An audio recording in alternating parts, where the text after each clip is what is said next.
What is up, YouTube? Welcome back to my channel. Para sa inyo po na first time lang dito sa channel ko, ako po si Mira Michelle, ang inyong flight attendant artist. But before anything else, gusto ko po kayong kamustahin.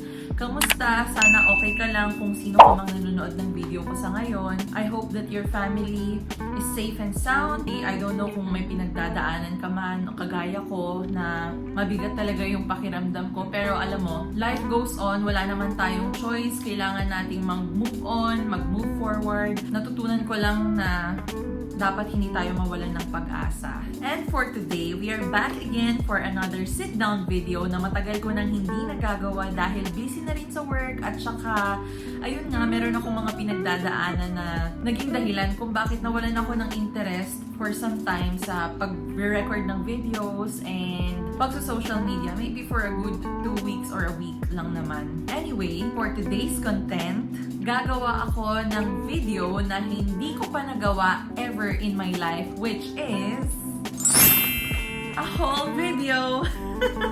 Ang haul ay isang video wherein you show all the things that you bought, you try them on, but you don't necessarily have to tell the price. And that's it! Pure nonsense! Pure flex! Ganun lang, magpa-flex lang. In my case, hindi ako nagpe-flex. Gusto ko lang sabihin talaga. Gusto ko lang sabihin na hindi ako nagyayabang. Gusto ko lang siyang ipakita sa inyo kasi gusto kong ma-experience gumawa ng haul. If you're not interested with a haul video, please, by all means, mag-click out ka na lang and don't leave unnecessary comments. Masyadong privileged. Huh? Meron na nga pandemya. Magsha-shopping pa, tas ipopost pa sa YouTube. Huh? Magfe-flex lang naman yan. Mahal ng hikaw ko, grabe. Post ko nga sa Facebook. As a small YouTuber and content creator, I think it is my right and it's my responsibility na mag-grow and mag-thrive yung channel ko. So wala naman akong nakikitang masama sa paggawa ng haul video kasi syempre, dahil bago pa lang ako sa YouTube, nag-explore pa ako ng ideas, ng contents at ng options.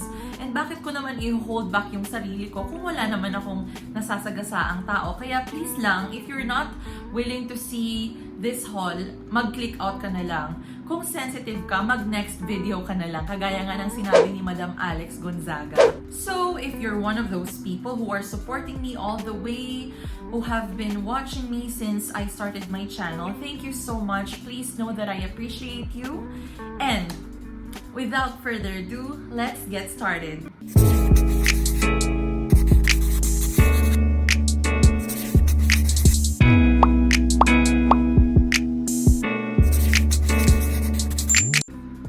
Alright. Magpadangin po muna tayo ng views. Ayan. Okay, start na po tayo. Pamain na lang po. Lumang headband. Good condition. Charot.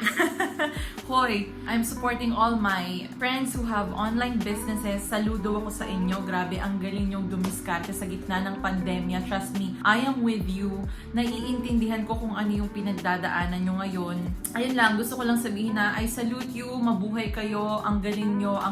Ang galing yung dumiskarte para sa mga pamilya nyo. Kung may pinag-aaral kayo, may binubuhay kayo.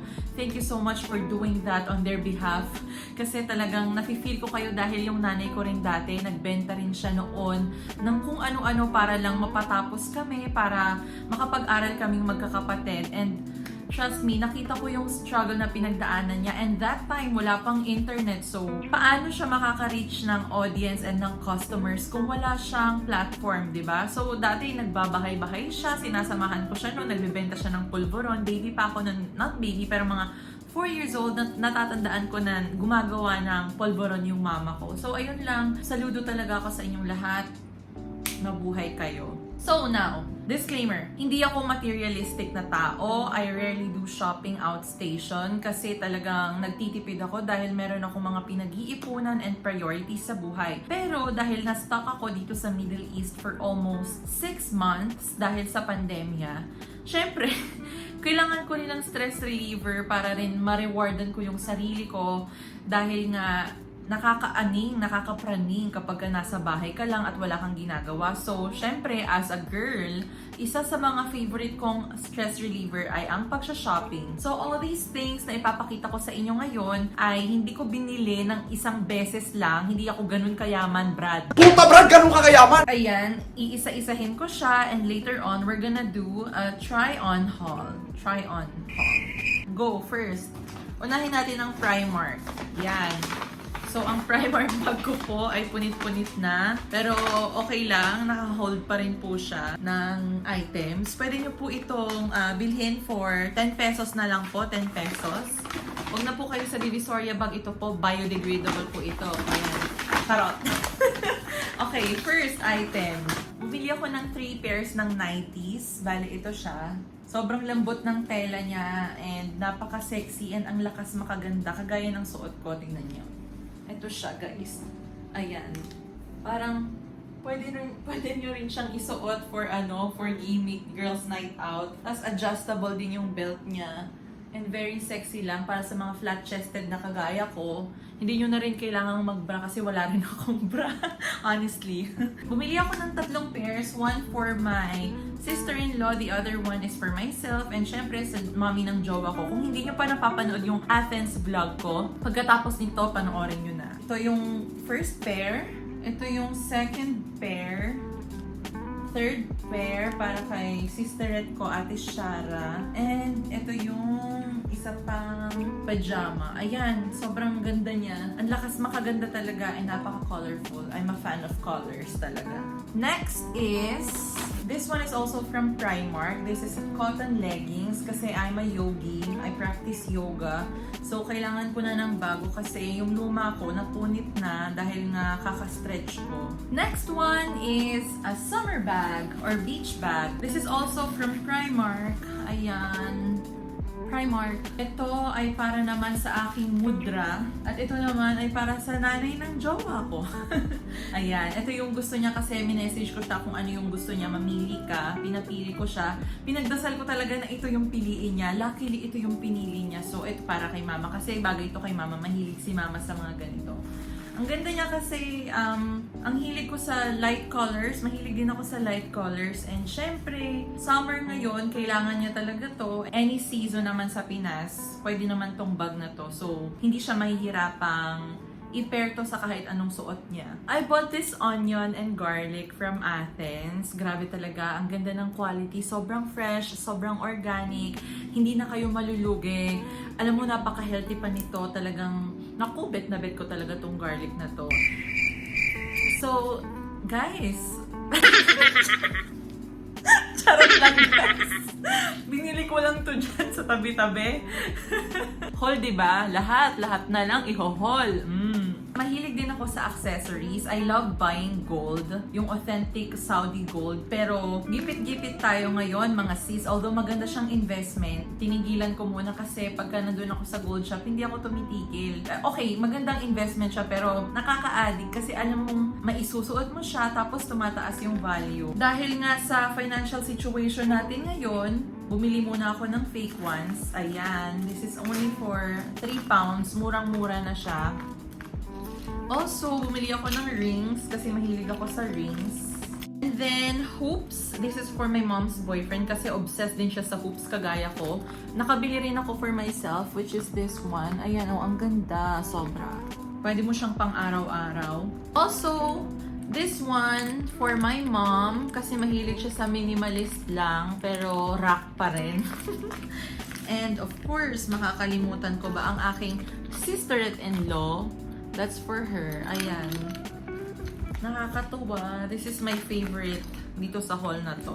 Syempre, hindi rin mawawala ang skincare dahil nanggaling ako sa UK recently. Kung familiar kayo sa shop na Boots, it's a pharmacy and at the same time convenience store. Para siyang 7-Eleven pero Boots ang tawag nila. Sorry, it's like Watsons pala. Kung may Watsons sa Pinas, meron silang Boots sa UK area. And this is what I got. This is very special to me kasi nirecommend lang to ng friend ko. It's cleansing oil from Clinique. Maganda siya. Ito yung tipo na hindi mo na kailangan gumamit ng cotton tapos ipapahid mo pa, tapos tatapon mo pa. Ito ay sustainable dahil ilalagay mo lang siya sa kamay mo, rub-rub lang, tapos i-wipe off mo na yung makeup, magsismear na lahat, tapos uhugasan mo na siya ng tubig, hindi mo na kailangan ng sabon. Ang laking tipid and at the same time, less waste for Mother Nature. Well, we are trying our best to minimize waste. Kaya kalimutan nyo na yung mga cotton pads na yan. Ito na ang gamitin ninyo from Clinique. Next one is Oats Daily Moisturizing Cream or Lotion. Yes. This one is from Aveeno, if I'm not mistaken. No, it's from Boots, sorry. This one is from Aveeno. This one is from Boots. I particularly love this one kasi wala siyang amoy, pero legit, sobrang lakas niyang makapag-moisturize. Yun yung gamit ko ngayon. And this one is a yogurt body wash. Yogurt body wash. Mabango siya, pero hindi siya kasing lakas ng ibang products na nabibili dito sa Middle East. Kasi dito sa Middle East, ang lakas nila sa perfume. Kaya mas pinipili kong bumili ng mga scent-free na beauty products para na rin sa aking health. Hindi ko na ma-explain kung bakit, pero paki-google na lang po. Marami pong salamat. Okay, now let's move on to Zara. So this one is a summer dress. Mukha siyang bib. Bib yan, girl. Or ano ba to?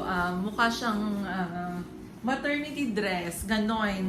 Pero ano siya, halter type, ganyan. Tapos, backless. Alam mo, gustong-gusto kong bumili mga damit na hindi ko kailangan mag-bra kasi ako, flat-chested ako dahil. Tulog na tulog ako nung nag-ulan ng boobs. So, wala talaga ako niyan. And very uncomfortable din mag-bra. At saka, alam mo yun, sabi nila, di ba nakaka-breast cancer daw yung mga bra na may wires. Napaka-comfy, kahit may bakat dyan, okay lang. Kasi wala naman akong pakialam. Kayo lang tumalisyoso, char. Ayan, so, ito siya. Makikita nyo siya mamaya. Ang haba niya. Ang ganda rin nung tela niya. Pwede nang kumot.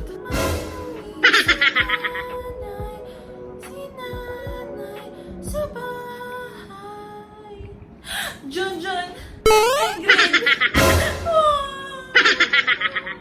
Very beautiful. Kung gusto mo lang magpa-madam-madam, pasosyal, ganyan, at maggala-gala sa BGC, pwede rin naman ito. This one is from from Zara. Zara Bells. Yan, Zara. This one is a shirt. Very comfy and very simple. Minsan pag girly-girly, tas minsan medyo androgynous tayo. So, ito yung sinusuot ko kapag hindi ko feel pumorma, pero gusto ko pa rin magmukhang disente at komportable. Next one! One of my favorites din. It's also from Zara. Ayan. Oh my God, ang saya pala mag-haul. Parang parang akong nagla-live selling. Gusto ko rin mag-live selling, guys. Pero wala akong ibebenta. Ayan, this is from Zara. Ito, ayan siya, guys. Body-fitting dress. Nakita ko to, nagustuhan ko siya kaagad kasi royal blue yung color. Mukha siyang periwinkle sa camera, pero in real life, it's royal blue.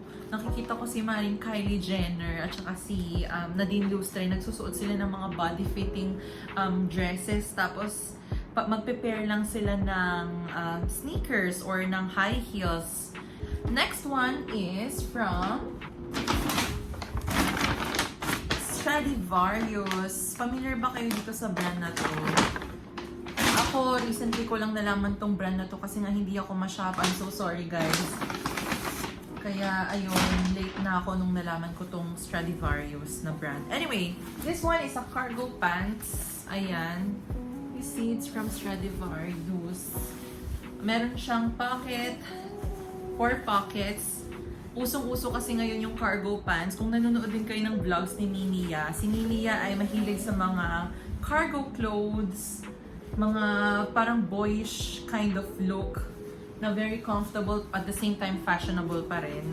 So, fitting siya sa hips, sa waist area. Tapos sa hip area, medyo bibigyan ka niya ng illusion na meron kang kurba. Kahit wala naman, kagaya ko. So, kailangan ko to.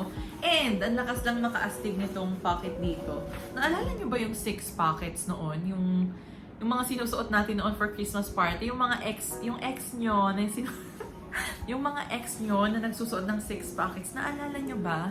Kasi ako may naalala ako eh. Okay, next. This one is also, ito muna, Stradivarius muna tayo. This one is also from Stradivarius. Paano ba sabihin na Stradivarius or Stradivarius? This one is another shirt, pastel color. Nahihilig na ako sa pastel colors ngayon. Kasi nga nagpapaka-minimalist na ako. Wow! Minimalist pero nag-shopping. Ang galing. Next item. Ito ay from Bershka. Ayan. This is from Bershka. It's actually a blazer. Ganito yung eksena niya. Pwede mo rin siyang isara. Ayun.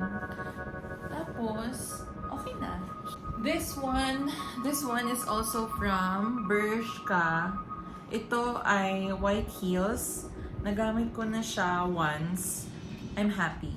And last but not the least, libro. Ang cute nito. This one is How to Be Perfectly Imperfect by Candy Williams. So, ito siya. Sobrang ganda niya. Yung graphics, yung quotes. Sige, isi-share ko sa inyo yung isa. One reason we struggle with insecurity, we're comparing our behind the scenes to everyone else's highlight reel.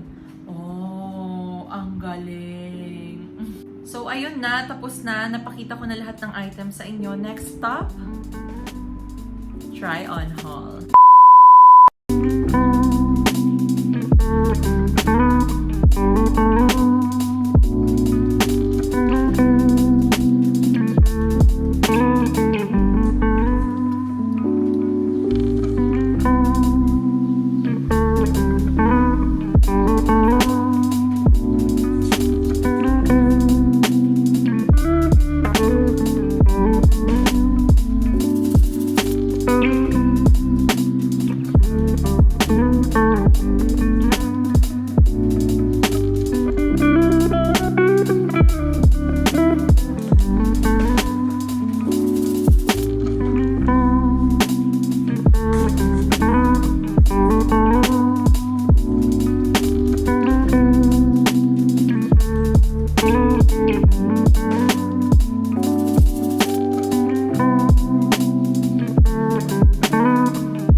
Siyempre, dahil ako ay isang supportive na friend sa mga friends ko na may online business, i-feature ko ang crunchy chili garlic oil ng isang friend ko and colleague ko na rin dito sa Middle East. If you're interested, kung gusto niyo mag-order, please check out their Instagram page and Facebook page. I'll leave the links in the description box below. I hope ma-enjoy niyo siya kasi na-enjoy ko talaga siya. Sobrang sarap talaga niya. As in, pwede kayong kumain na ito na yung ulam niyo kasi ang sarap talaga. Kung mahilig kayo sa maaanghang, kagaya ko. So there you have it, guys. So far, ang masasabi ko sa aking first haul video, nakakapagod. Kasi kailangan pang magsukat, kailangan kong i-explain lahat. Well, will I do it again? Probably, we'll see. Pero kasi hindi nga ako ma-shopping na tao, so hindi ako sure kung masusundan pa ba to. Lagi kong sinasabi yun sa mga friends ko, it's better to buy cheap items because at the end of the day, it's the same purpose, you know? Kailangan mo lang namang magsuot ng damit. So ayun lang, I hope you guys enjoyed this video. If you haven't subscribed yet to my channel, please do so and click on the notification bell for more videos. Thank you so much for watching. I'll see you in the next one. Bye!